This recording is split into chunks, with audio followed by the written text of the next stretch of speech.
ಚಿದಂಬರೇಶ್ವರನ ಶ್ರೀಚರಣಗಳಲ್ಲಿ ಅನಂತ ಕೋಟಿ ಪ್ರಣಾಮಗಳನ್ನು ಸಲ್ಲಿಸಿ, ಆರೂಢ ಪರಂಜ್ಯೋತಿ ಸದ್ಗುರು ಸಿದ್ಧಾರೂಢರ ಶ್ರೀಚರಣಗಳಲ್ಲಿ ಹಾಗೂ ಜಗದ್ಗುರು ಶಿವಾನಂದ ಮಹಾಸ್ವಾಮಿಗಳ ಶ್ರೀಚರಣಗಳಲ್ಲಿ ಭಕ್ತಿಯ ಪ್ರಣಾಮಗಳನ್ನು ಸಲ್ಲಿಸಿ, ಬಸವಾದಿ ಶಿವಶರಣರನ್ನ ಎನ್ನ ಬ್ರಹ್ಮಂದಿರದಲ್ಲಿ ಸ್ಮರಿಸಿಕೊಂಡು, ಎಲ್ಲ ಶರಣ ಬಂಧುಗಳೇ, ಅಮೃತಾತ್ಮರೇ, ತಾಯಂದರೇ, ಆಧ್ಯಾತ್ಮ ಬಂಧುಗಳೇ, ತಮ್ಮೆಲ್ಲರಿಗೂ ಅನಂತ ಶರಣು ಶರಣ.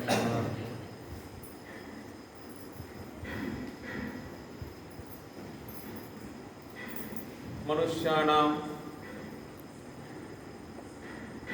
ಕಶ್ಚಿತ್ ಯತತಿ ಸಿದ್ಧಯೇ ಯತತಾಮಪಿ ಸಿದ್ಧಾನಾಂ ವೇತ್ತಿ ತತ್ವತಃ. ಕೃಷ್ಣ ಪರಮಾತ್ಮ ಹೇಳ್ತಾ ಇದ್ದಾನೆ, ಮನುಷ್ಯ ಜನ್ಮವನ್ನು ಬಹಳಷ್ಟು ಜನ ಧಾರಣ ಮಾಡಿಕೊಂಡು ಬಂದಿದ್ದಾರೆ. ಆದ್ರೆ ಎಲ್ಲರಿಗೂ ನನ್ನ ಶ್ರೀಪಾದದಲ್ಲಿ ಆಗಲಿಕ್ಕೆ ಅರ್ಹತೆ ಇಲ್ಲ, ಯೋಗ ಇಲ್ಲ ಅನ್ನುವಂಥದ್ದನ್ನು. ಮನುಷ್ಯ ಜನ್ಮ ಇದು ಅರಿವಿನ ಜನ್ಮ, ಇದು ಶ್ರೇಷ್ಠವಾಗಿರ್ತಕ್ಕಂತಹ ಜನ್ಮ. ಇಂತಹ ಒಂದು ಜನ್ಮದೊಳಗೆ ಬಂದ ಬಳಿಕನೂ ಸಹ ಆ ಪರಮಾತ್ಮನ ಪರಮ ಹದುಳ ಕಮಲದೊಳಗ ಈ ಜೀವಾತ್ಮ ಆಗಲಿಕ್ಕೆ ಯಾಕೆ ಸಾಧ್ಯವಿಲ್ಲ ಅನ್ನೋದನ್ನ ನಾವೆಲ್ಲ ಅನುಸಂಧಾನ ಮಾಡಬೇಕು. ಮನುಷ್ಯತ್ವಂ ಮುಮುಕ್ಷತ್ವಂ ಮಹಾಪುರುಷರ ಆಶ್ರಯ ಏತತ್ರಯಂ ದುರ್ಲಭಂ. ಮನುಷ್ಯ ಜನ್ಮವನ್ನು ಧಾರಣ ಮಾಡಿ ಬರುವುದೇ ದುರ್ಲಭ. ಅದಾದ ಬಳಿಕ ಅಂತರಂಗದೊಳಗ ಮುಮುಕ್ಷತ್ವ ಅಂದ್ರೆ ಏನು? ನಾನು ಪರಮಾತ್ಮನನ್ನ ಕಾಣಬೇಕು. ನನ್ನ ಅಂತರಂಗದೊಳಗ ಆತ್ಮಸ್ವರೂಪ ಏನು ಬೆಳಗ್ತಾ ಇದೆ, ಆ ಆತ್ಮಸ್ವರೂಪದೊಳಗ ನನ್ನ ಅಂತಃಕರಣ, ನನ್ನ ಮನಸ್ಸು, ಬುದ್ಧಿ ಇವೆಲ್ಲವುಗಳು ಆ ಆತ್ಮಸ್ವರೂಪದೊಳಗ ಒಂದಾಗಬೇಕು. ಈ ಜನ್ಮ ಕಡೆಯಾಗಬೇಕು. ಮತ್ತೆ ನನಗೆ ಜನ್ಮಗಳ ಅವಕಾಶ ಬೇಡ ಅನ್ನುವಂತಹ ಉತ್ಕಟ ಇಚ್ಛೆ, ಆ ಒಂದು ಆಧ್ಯಾತ್ಮದ ಹಸಿವು ಯಾರೊಳಗಿರ್ತದ ಅಂಥವರನ್ನ ಮುಮುಕ್ಷುಗಳು ಅಂತ ಕರೀತಾರೆ. ಮೋಕ್ಷಾಪೇಕ್ಷೆ ಹೊರತು ಅನ್ಯ ಯಾವುದೂ ಇರಕೂಡದ ಅಂತಹ ಒಂದು ಇಚ್ಛೆ ಯಾರೊಳಗದ ಅಂಥವರನ್ನ ಮುಮುಕ್ಷರು. ಆದರೆ ಎಲ್ಲರ ಹೃದಯದೊಳಗೆ ಈ ಮುಮುಕ್ಷತ್ವ ಭಾವ ಬರುವುದು ದುರ್ಲಭ. ಮನುಷ್ಯ ಜನ್ಮ ಧಾರಣ ಮಾಡಿ ನಾವೆಲ್ಲ ಬಂದಿದ್ದೇವೆ. ಆದರೆ ಪರಮಾತ್ಮನ ಕಡೆಗೆ ನಮ್ಮ ಮನಸ್ಸು ಹರಿಬೇಕಲ್ಲ, ಅದು ಆಗಬೇಕಾದ್ರೂ ಸಹ ಬಹಳ ದುರ್ಲಭ. ಯಾಕೆ? ಸುಕೃತಾಬೇಕು. ಪೂರ್ವ ಜನ್ಮದೊಳಗ ನೀನು ಪುಣ್ಯ ಮಾಡಿದ್ರೆ ಮಾತ್ರ ಆ ಪುಣ್ಯದ ಫಲದಿಂದ ನೀನು ಮನುಷ್ಯನಾಗಿ ಹುಟ್ಟಿದೀಯಾ, ನಿಜ. ಆದ್ರೆ ಅಂತಃಕರಣ ಮನೋವೃತ್ತಿ ಇನ್ನೂ ವಿಷಯಾದಿಯೊಳಗದ, ಈ ಪ್ರಪಂಚದ ಭೋಗ ಭಾಗ್ಯದೊಳಗ ತೊಡಗಿಕೊಂಡದ ವಿನಃ ಪರಮಾತ್ಮನಲ್ಲಿ ನಿನ್ನ ಅಂತಃಕರಣ, ನಿನ್ನ ಮನೋ ಅಭಿಲಾಷೆ ಆ ಪರಮಾತ್ಮನೊಳಗೆ ಒಂದಾಗಬೇಕು ಅನ್ನುವಂತಹದ್ದು ಇಲ್ವಲ್ಲ. ಯಾಕೆ ಕಾರಣ ಅಂದ್ರೆ ಪುಣ್ಯದ ತೀವ್ರತೆ ಕಡಿಮೆ ಅದ. ಯಾರೊಳಗೆ ಪುಣ್ಯದ ತೀವ್ರತೆ ಅದನೋ ಅಂಥವರಿಗೆ ಆವಾಗ ಮುಮುಕ್ಷತ್ವ ಭಾವ. ನಾನು ಪರಮಾತ್ಮನನ್ನ ಕಾಣಲಿಕ್ಕೆ ಈ ಮನುಷ್ಯ ಜನ್ಮವನ್ನು ಧಾರಣ ಮಾಡಿ ಬಂದೇನಿ. ಪರಮಾತ್ಮನ ಹೊರತು ನನಗೆ ಅನ್ಯ ಯಾವುದೂ ಬೇಡ. ಆ ಭಗವಂತನ ನಾಮಸ್ಮರಣೆ ಸದಾವಕಾಲ ನನ್ನ ಮನಸ್ಸಿನೊಳಗ, ನನ್ನ ನಾಲಿಗೆಯೊಳಗ ನಲಿದಾಡ್ತಾ ಇರಬೇಕು. ಆ ಪರಮಾತ್ಮನ ನಾಮಸ್ಮರಣೆ, ಆ ಪರಮಾತ್ಮನ ಭಜನೆ, ಆ ಪರಮಾತ್ಮನ ಅನುಸಂಧಾನವೇ ನನ್ನ ಅಂತರಂಗದೊಳಗೆ ಸದಾವಕಾಲ ಅದು ಬೆಳಗ್ತಾ ಇರಬೇಕು ಅನ್ನುವಂತಹ ಉತ್ಕಟ ಇಚ್ಛೆ ಯಾರೊಳಗಿರ್ತದ ಅದು ಮುಮುಕ್ಷತ್ವ. ಅಂಥವರು ಪೂರ್ವ ಜನ್ಮದ ಸುಕೃತದ ಪುಣ್ಯದ ಫಲದಿಂದ ಪಡೆದುಕೊಂಡು ಬಂದಿರ್ತಾರೆ. ಆಯ್ತು, ಮುಮುಕ್ಷತ್ವ ಏನೋ ಅದ. ಆದ್ರೆ ಆ ಮುಮುಕ್ಷತ್ವವನ್ನು ಈಡೇರಿಸುವಂತಹ ಬ್ರಹ್ಮನಿಷ್ಠ ಸದ್ಗುರುನಾಥನ ಒಂದು ಆಶ್ರಯ ಸಿಗಬೇಕಲ್ಲ. ಅಂತಪ್ಪ ಶ್ರೋತ್ರಿಯ ಬ್ರಹ್ಮನಿಷ್ಠ ಸದ್ಗುರುನಾಥನ ಕೃಪಾ ಆಗಬೇಕು. ನಿನ್ನ ಅಂತರಂಗದೊಳಗ ಅದ ಭಗವಂತನನ್ನ ಕಾಣಬೇಕು ಅಂತ ಸದೇಚ್ಛೆ ಇದೆ, ಇಲ್ಲ ಅಂತಲ್ಲ. ಆದರೆ ಅಂತಪ್ಪ ಪರಮಾತ್ಮನನ್ನ ತಾನು ಕಂಡು ಉಂಡು ಅನುಭವಿಸಿದಂತಹ ಆ ಆತ್ಮಸ್ವರೂಪದ ಆನಂದದೊಳಗೆ ಮುಳುಗೆದ್ದಂತಹ ಬ್ರಹ್ಮನಿಷ್ಠ ಯೋಗಿಯ ಒಂದು ಆಶ್ರಯ ಸಿಗೋದಲ್ಲ. ಆ ಆಶ್ರಯ ಸಿಗಬೇಕಾದ್ರೂ ಇನ್ನೂ ತೀವ್ರವಾಗಿರ್ತಕ್ಕಂತಹ ಪುಣ್ಯ ಇರಬೇಕು. ಹೀಗೆ ಇದ್ದಾಗ ಮಾತ್ರ ಆ ಭಗವಂತನ ಸಾಕ್ಷಾತ್ಕಾರ ಆಗಲಿಕ್ಕೆ ಸಾಧ್ಯದ. ಅದಕ್ಕಾಗಿ ಪರಮಾತ್ಮ ಹೇಳಿದ, ಮನುಷ್ಯತ್ವಂ ಮಮುಕ್ಷತ್ವಂ ಮಹಾಪುರುಷರ ಆಶ್ರಯ ಏತತ್ರ ದುರ್ಲಭಂ. ಇದು ಯಾರಿಗೆ ಇರ್ತದೆ, ಈ ಮೂರೂ ಕೃಪೆ ಯಾರಿಗೆ ಇರ್ತದೆ, ಅಂಥವ್ರು ಮನುಷ್ಯಾನಾಂ ಸಹಸ್ರೇಷು ಕಶ್ಚಿತ್ ಯತತಿ ಸಿದ್ಧೈ ಯತತಾಮಪಿ ಸಿದ್ಧಾನಾಂ ವೇತ್ತಿ ತತ್ವತಃ. ಎಲ್ಲರೂ ಮನುಷ್ಯರು 1000 ಜನ ಅದರ 1000 ಜನದೊಳಗೂ ಒಬ್ಬವನಿಗೆ ಮಾತ್ರ ಆತ್ಮವಿಚಾರವನ್ನ ಇಂತಹ ಒಂದು ಭಗವಂತನ ಭಜನೆಯೊಳಗ, ವಿಷ್ಣು ಸಹಸ್ರನಾಮದೊಳಗ, ಧ್ಯಾನದೊಳಗ, ಜಪದೊಳಗ, ತಪದೊಳಗ ಕೂಡಬೇಕನ್ನುವಂತಹ ಇಚ್ಛಾದ, ಶ್ರವಣ ಮಾಡುವಂತಹ ಒಂದು ಆಸಕ್ತಿಯದ. ಅಂತಪ್ಪ ಶ್ರವಣ ಮಾಡುವಂತಹ 1000 ಜನರನ್ನು ಕೂಡಿಸಿದಾಗ ಅದರೊಳಗೆ ಒಬ್ಬ ಮಾತ್ರ ಆ ಆಧ್ಯಾತ್ಮದ ಸಾಧನೆಯನ್ನ ಮಾಡಲಿಕ್ಕೆ ಸಾಧ್ಯ ಆಗ್ತದೆ. ನಿರಂತರ ಪಾರಮಾರ್ಥ ಪ್ರಯತ್ನದ ಆಧಾರದ ಮೇಲದ, ಪ್ರಪಂಚ ಪ್ರಾರಬ್ಧದ ಅಧೀನದ ಮೇಲದ. ಆದ್ರೆ ನಾವು ಏನ್ ಮಾಡ್ತಾ ಇದ್ದೇವೆ, ಈ ಪಾರಮಾರ್ಥವನ್ನ ಗಳಿಸಬೇಕನ್ನುವಂತಹ ಪ್ರಯತ್ನವನ್ನ ಮಾಡ್ತಾ ಇಲ್ಲ. ನಮ್ಮ ಪ್ರಯತ್ನ ಪ್ರಾರಬ್ಧದ ಅಧೀನದೊಳಗಿರುವಂತಹ ಪ್ರಪಂಚದ ಮೇಲೆ ನಮ್ಮದು ಸದಾವಕಾಲದ. ನೋಡ್ರಿ, ಈ ಪ್ರಪಂಚದ ಸಲುವಾಗಿ ಎಷ್ಟು ಪ್ರಯತ್ನ ಮಾಡ್ತೇವೆ ನಾವು. ಹಗಲು ಇರುಳು ಹಗಲು ಇರುಳು ಎಷ್ಟೆಲ್ಲಾ ಪ್ರಯತ್ನ ಮಾಡ್ತೇವೆ. ಆದರೆ ನಾವು ಅಂದ್ಕೊಂಡಂಗೆ ನಮ್ಮ ಜೀವನದೇ ಈ ಶರೀರಕ್ಕೆ ರೋಗ ಬರಬಾರದಂತೇವೆ. ಈ ಶರೀರಕ್ಕೆ ರೋಗ ಬರಬಾರದಂತೇವೆ. ಆದ್ರೆ ಪ್ರಾರಬ್ಧದೊಳಗೆ ಈ ಶರೀರಕ್ಕೆ ರೋಗ ಬಾಧೆಗಳು ಇರುವುದೇ, ಈ ಶರೀರಕ್ಕೆ ಏನೆಲ್ಲ ರೋಗಗಳು ಇರುವುದೇ, ಹೌದಿಲ್ಲೋ? ಏನೆಲ್ಲ ಸಂಸಾರದೊಳಗೆ ತೊಂದರೆಗಳು ಬರಬಾರದಂತೇವೆ. ಆದ್ರೆ ಈ ಶರೀರ, ಈ ಪ್ರಪಂಚ ಯಾವಾಗಲೂ ಅದು ವಿಕಾರಮಯವಾಗಿರ್ತಕ್ಕಂಥ, ಅದು ಪೂರ್ವ ಜನ್ಮದ ಕರ್ಮಕ್ಕನುಸಾರವಾಗಿ ಅದು ಬದಲಾಗುವಂತಹದ್ದು. ಅಂತಹ ಪ್ರಪಂಚ ಪ್ರಾರಬ್ಧದ ಅಧೀನದೊಳಗದ. ಅದಕ್ಕೆ ನೀನು ಏನು ಪ್ರಯತ್ನ ಮಾಡಿದರೂ ನೀ ಅಂದ್ಕೊಂಡಂಗಾಗುವುದಿಲ್ಲ. ಆದ್ರೆ ಪ್ರಯತ್ನ ವಶದಲ್ಲಿರುವಂತಹ ಈ ಆಧ್ಯಾತ್ಮ ಸಾಧನೆಯನ್ನ ನೀನು ಸದಾಕಾಲ ಪ್ರಯತ್ನ ಮಾಡಿದ್ದೆ ಆದ್ರೆ ನಿನಗ ಅಂತಹ ಒಂದು ಬ್ರಹ್ಮನಿಷ್ಠತ್ವದ ದರ್ಶನ ನಿನಗಾಗ್ತದೆ. ಆಗ ಅಂತಪ್ಪ ಪ್ರಯತ್ನ ಮಾಡುವಂತಹ 1000 ಜನರನ್ನು ಕೂಡಿದಾಗ ಅದರೊಳಗೆ ಒಬ್ಬ ಮಾತ್ರ ಆ ಪರಮಾತ್ಮನನ್ನು ಕೂಡಲಿಕ್ಕೆ ಸಾಧ್ಯದ. ಯಾಕ? ಪ್ರಯತ್ನ ಮಾಡುವಾಗ ಅನಂತ ಜನ್ಮದ ಪ್ರತಿಬಂಧಕಗಳು, ಆಗದಾಗದು ವರವಿವೇಕಿಗೆ ನೀಗದೆ ಭೂತಾದಿ ಪ್ರತಿಬಂಧಕಗಳನ್ನು ಎಷ್ಟೆಲ್ಲ ಅಧ್ಯಯನ ಮಾಡಿದ್ದೇವೆ, ಏನೆಲ್ಲ ಪಾಂಡಿತ್ಯ ಇದೆ, ಸದಾವಕಾಲ ಭಜನೆ ಮಾಡ್ತಾ ಇದ್ದೇವೆ. ಯಾವುದೋ ಒಂದು ಪೂರ್ವ ಜನ್ಮದ ಪ್ರಾರಬ್ಧ ಆ ಪರಮಾತ್ಮನ ಸಾಕ್ಷಾತ್ಕಾರಕ್ಕೆ ಅಡ್ಡಿಯಾಗಿ ಬಂದು ಬಿಡ್ತದೆ. ಅದನ್ನು ಅನುಭವಿಸಬೇಕು. ಉದಾಹರಣೆಗೆ ಜಡಭರತ ಏನೆಲ್ಲವನ್ನ ತ್ಯಾಗ ಮಾಡಿದ, ರಾಜವೈಭವವನ್ನ ತ್ಯಾಗ ಮಾಡಿದ, ಅಡವಿಗೆ ಬಂದ, ಭಗವಂತನ ಅನುಸಾರದೊಳಗ ಉಳ್ಕೊಂಡ. ಆದ್ರೆ ಪ್ರಾರಬ್ಧದ ವಶಾತ್ ಜಿಂಕೆ ಮೇಲೆ ಜಿಂಕೆ ಮರಿ, ಅದು ತಾಯಿ ಸತ್ತು ಹೋಯಿತು, ಮರಿ ಉಳಿತು. ಆ ಮರಿ ಜೋಪಾನ ಮಾಡ್ತಾ ಮಾಡ್ತಾ ಜಿಂಕೆ ಮೇಲೆ ಮರಿ ಮೇಲೆ ಮೋಹ ಮಮಕಾರ ಆಯಿತು. ಈ ಜಿಂಕೆ ಬಿಟ್ಟು ಹೆಂಗ ನಾನು ಇರ್ಲಿ ನಾನು ಅಂತೇಳಿ ಅದೇ ಜಿಂಕೆಯ ಒಂದು ಆರೈಕೆಯ ಮನಸ್ಥಿತಿ ಬೆಳೀತಾ ಬೆಳೀತಾ ಕೊನೆಗೆ ಉಸಿರು ಬಿಡುವಾಗ ಜಿಂಕೆಯ ನಾಮಸ್ಮರಣೆ ಒಳಗೆ ಬಿಟ್ಟ. ಆವಾಗ ಯಾವ ಮಡದಿ ಮಕ್ಕಳು ರಾಜವೈಭವ ಐಶ್ವರ್ಯ ಅಂತಸ್ತು ಎಲ್ಲವನ್ನ ತ್ಯಾಗ ಮಾಡಿ ಕಾಡಿಗೆ ಬಂದು ಅಖಂಡ ತಪಸ್ಸನ್ನ ಮಾಡಿ ಇದರೊಳಗೆ ನನ್ನ ಆತ್ಮಸ್ವರೂಪದ ಹೊರತು ಅನ್ಯ ನನಗೇನೂ ಇಲ್ಲ ಅನ್ನುವಂತಹ ಭಾವದೊಳಗೆ ಇದ್ದಾಗ್ಯೂ ಸಹ, ವರವಿವೇಕದ ಸ್ಥಾನವನ್ನು ಮುಟ್ಟಿದಾಗ್ಯೂ ಸಹ ಯಾವುದೋ ಒಂದು ಜನ್ಮದ ಪ್ರತಿಬಂಧಕ ಅವನಿಗೆ ಬಂದು ಅಡ್ಡಿ ಆಯ್ತು. ಆ ಜಿಂಕೆಯ ಮೋಹ ಮಮಕಾರದೊಳಗ ಪ್ರಾಣ ಬಿಟ್ಟ ಜನ್ಮ ಯಾವುದು ಬಂತು? ಜಿಂಕೆ ಜನ್ಮ ಬಂತು.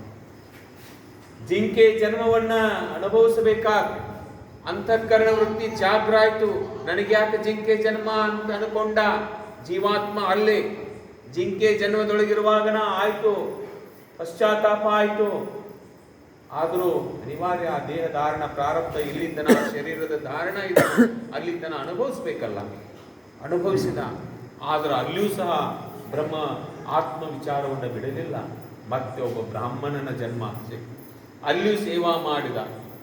ಸೇವಾ ಮಾಡಿ ಆ ಜನ್ಮವನ್ನು ದಾಟಿ ಕೊನೆಗೆ ಪರಮಾತ್ಮನ ಒಂದು ಪರಮಪಾದದೊಳಗೆ ಒಂದಾಗುವಂತಹ ವರಯೋಗಿ ಜನ್ಮವನ್ನು ಪಡ್ಕೊಂಡು ಆತ ಜೀವನ್ಮುಕ್ತನಾದ. ಈ ಉದಾಹರಣೆ ಯಾಕು ಅಂತಂದ್ರೆ, ಎಂಥ ಪ್ರಯತ್ನವನ್ನ ಮಾಡ್ತಾ ಇದ್ದೇವೆ ಅಂತಂದ್ರೂ ಸಹ ಆ ಪ್ರಾರಬ್ಧ ಕರ್ಮ ಅದು ಬಿಡಾಕಾಗೋದಿಲ್ಲ. ಅಷ್ಟೇ ಇದ್ರೂ ಸಹ ನಾವು ಅನವರ್ತ ನಾವು ಮಾಡಬೇಕು. ಕೃಷ್ಣ ಪರಮಾತ್ಮ ಏನು ಹೇಳ್ತಾನಂದ್ರೆ, ಇಷ್ಟು ಕೋಟಿ ಕೋಟಿ ಜನರೊಳಗ ಕೋಟಿಗೆ ಒಬ್ಬನಾಗಿ ನನ್ನ ಶ್ರೀಪಾದದೊಳಗೆ ಒಂದಾಗಲಿಕ್ಕೆ ಸಾಧ್ಯ ಅನ್ನುವಂಥದ್ದನ್ನು ಯಾಕೆ ಹೇಳ್ತಾ ಇದ್ದಾನಂದ್ರೆ, ನಾವೆಲ್ಲರೂ ಇದನ್ನ ಅರ್ಥ ಯಾಕೆ ಮಾಡ್ಕೋಬೇಕಂದ್ರೆ, ಇಷ್ಟೆಲ್ಲ ಜನ ನಾವಿದ್ದೀವಲ್ಲ, ಯಾಕೆ ನಾವು ಬಂದಿದ್ದೇವೆ? ಯಾಕೆ ನಾವು ಈ ಮನುಷ್ಯ ಜನ್ಮವನ್ನ ಯಾಕೆ ಧಾರಣ ಮಾಡ್ಕೊಂಡು ಬಂದಿದ್ದೇವೆ? ಇಲ್ಲ, ನಾ ಎಲ್ಲ ದೊಡ್ಡ ಶ್ರೀಮಂತ ಆಗ್ಲಿಕ್ಕೆ, 4-6 ಮಕ್ಕಳನ್ನ ಹಡಿಲಿಕ್ಕೆ, ಇಷ್ಟೆಲ್ಲ ಆಸ್ತಿ ಗಳಿಸ್ಲಿಕ್ಕೆ ಇಲ್ಲ. ನಮ್ಮ ವೃತ್ತಿ ಆಗಿಲ್ರಿ, ಹಾಗೆ ಇದೆ. ಆದರೆ